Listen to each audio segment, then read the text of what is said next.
Welcome to my mini blog. আলহী আহিলে যিহেতু খবৰ দি সেইকাৰণে ভাবিলোঁ অলপ সৰু সুৰাকৈ যা যোগাৰ কৰোঁ, কাৰণ এটা হৈছে নন ভেজ, এটা হৈছে ভেজ। এজনীকতো আলু পিটিকা ভাত হ'লে হৈ যায়, সেইকাৰণে ভাবিলোঁ যে এজনীৰ কাৰণে অলপমান চিম্পলকৈ কম অইলত কম মছলাত অলপ ভাজি বনাই থওঁ, ব্ৰকলি, আলু, গ্ৰীণ মটৰ, বিন এনেকৈ। আৰু মাছৰ কাৰণে নন ভেজজনৰ কাৰণে বিলাহী, আলু এনেকৈ কাটি ল'লোঁ যে মাছৰ জোলকৈ বনাই দিওঁ, সেইটো কাৰণে কাটি ল'লোঁ। তাৰপিছত কাটি যিহেতু অলপমান লেতেৰা হৈছে, গালি পাৰিব ন বা আহিলে, সেইকাৰণে বা বুলি নহয় মানে মোৰেই চাকচিক অৱস্থা, আৰু সেইকাৰণে মই চাফা কৰি ল'লোঁ। লৈ মাছৰ কাৰণে যিখিনি বিলাহী, আলু কাটিছিলোঁ সেইখিনি ছেপাৰেট কৰি ল'লোঁ, আৰু ভাজিৰ কাৰণে যিখিনি বিন, ব্ৰকলি এনেকৈ কাটিছিলোঁ সেইখিনিও ছেপাৰেট কৰি ল'লোঁ। লৈ সেইখিনি অলপমান ধুই ল'লোঁ, যিহেতু পানী নাটনি গুৱাহাটীত, সেইটো কাৰণে পানীখিনি থাকোঁতেই অলপ ধুই ল'লোঁ।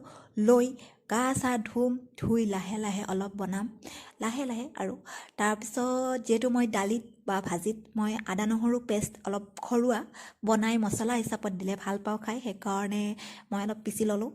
আৰু সৰু আলু কেইটামান লৈ লৈছোঁ আৰু সৰু সৰু চাইজত। তো ইফালে মাছৰ কাৰণে আলু বইল হ'ব দিলোঁ, আৰু ব্ৰকলি আৰু মটৰ, বিন এনেকৈ এইখিনি মানে বইল হ'ব দিলোঁ কেৰাহীত। তাৰপিছত আদা নহৰুখিনি পিচি ল'লোঁ, যাতে মই দালিত আৰু ভাজিত দিব পাৰোঁ। নেজানো এজনীয়ে ভাজি খাবনে নাখায়, কাৰণ আলু ভাজি, আলু পিটিকা এই দুটাৰ বাহিৰে বেলেগ বস্তু চিনি নাপায়। চ' চাই লওঁ আহিলে কি কৰে।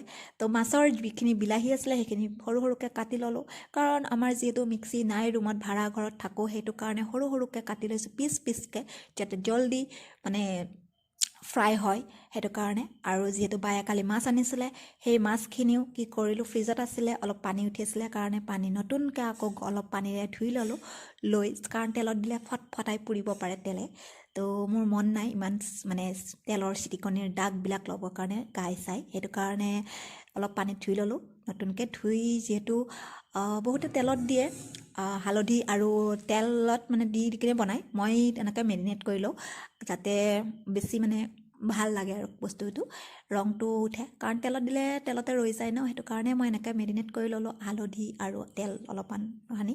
তাৰপিছত গা ধুলোঁ, ধুই মই নিজকে অলপ সজাই পৰাই লৈছোঁ, যাতে আহি দেখিলে ভাল পায় আৰু লগৰকেইটাই যে ইজনী ইমান ধুনীয়াকৈ সাজি কাচি আছে আমাৰ কাৰণে, আমি আহিছোঁ বুলি।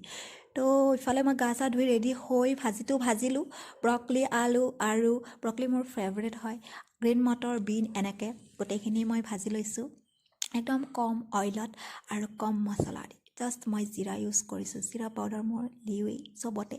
তো দি ল'লোঁ, লৈ বনালোঁ। বাকী আহিলে গম পাম সেইজনে কি খাব। তো তেখেতে আহি পাব হৈছে আৰু। চ' তাই আহি পালে বাৰু, আগতে আহি পাই ক'লে যে তাই বোলে ব্ৰকলি বহুত বেয়া পায়, সেইকাৰণে আলু ভাজিব লাগে। চ' মাছৰ কাৰণে যিখিনি আলু বইল কৰি থৈছিলোঁ তাৰ পৰাই 2 পিচমান ভাজি দিলোঁ তাইৰ কাৰণে। আৰু আমাৰ মহাৰাজা আহি আছে লাজুককৈ, উবেৰত আহি আছে বুলি শুনিছোঁ, বহুত জামো পাইছে বেচেৰা। তেখেতৰ মেইন দায়িত্ব হৈছে পনীৰ বনোৱা, তেখেতৰ একদম লাজবাব মানে পনীৰৰ কাৰী। তেখেতে বহুত ধুনীয়া মাষ্টাৰ চেফ হয় আমাৰ, তো বহুত ধুনীয়াকৈ বনায়, যিয়ে বনায় আৰু চিকেন হওক পনীৰ হওক বহুত টেষ্টি বনায়। চ' আমাৰ মহাৰাজা আহিলে, উবেৰত আহিলে, কাৰণ গৰম লগতে বহুত কথা বোলে তেখেতৰ, সেইটো কাৰণে লাজুককৈ আহিলে ন কইনাৰ খোজত। তো ইফালে মই মাছ ফ্ৰাই কৰিলোঁ সিহঁতক বহিব দি, আৰু চাহ তাহ দিলোঁ বাৰু, বহুত বস্তু চাহৰ ইমান দেখা নাই আইটেম। তো ইফালে মই আলুখিনি ফ্ৰাই কৰি লৈছিলোঁ মাছৰ কাৰণে, মই যিয়ে বনাওঁ ফ্ৰাই কৰি লওঁ, আলুটো বেছি ক্ৰিস্পি ভাল লাগে খাই এনেকৈ। তো এনেকৈ মই কম মছলা দি চব বনালোঁ। আৰু ইফালে বা আহি পালে ডিউটিৰ পৰা, আজি যিহেতু ছেটাৰডে হাফ ডে, সেইকাৰণে আহি পাই ভাবিলে যে দেৱীশ্ৰীতা যিহেতু আমাৰ ভেজিটেৰিয়ান, সেইকাৰণে তাইৰ কাৰণে অলপ পকৰা বনালে বেচন আৰু পিঁয়াজৰ। এইফালে মোৰ মাছৰ জোল হৈ গৈছে, চ' খাবলৈ ৰেডি আমি। তো ইফালে মোৰ হ'ল, আৰু ইফালে আমাৰ পকৰিও ৰেডি। চ' এইখিনিয়ে আছিলে, এতিয়া সিহঁতক খাব দিম, ময়ো খাম টেষ্টি কৰি।